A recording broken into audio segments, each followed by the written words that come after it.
Klau, vakardien tāds interesants pārdoms uznāca, kā pārdoms, diezgan jau loģiski īstenībā situācija.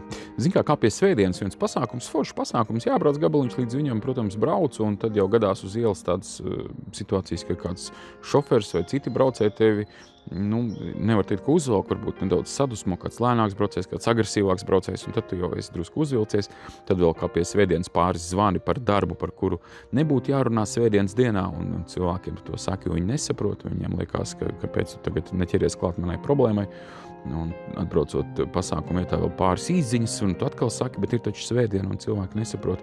Lūk, un atbrauc uz pasākumu diezgan uzvilcies, tāds pikts, neapmierināts un garstāvoklis nedaudz pabojāts, un ejot jau no mašīnas uz pasākumu vietas, tā nodomāju, bet vai man ir tiesības tagad savu slikto noskaņojumu izgāzt uz pārējiem, uz tiem, kuri nav vainīgi pie tā mana sliktā noskaņojuma. Protams, nav, un nevienam nav tiesības savu slikto noskaņojumu izgāzt uz citiem.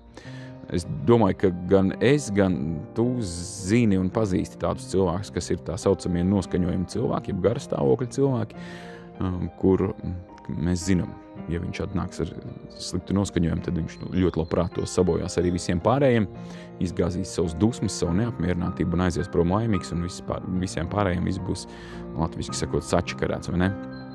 Tā kā jā, padomā, vai mums ir tādas tiesības izgāzt savu neapmierinātību uz citiem, izgāzt savus problēmas, izgāzt savu, varbūt, slikto pašsajūtu uz citiem. Es domāju, ka nav.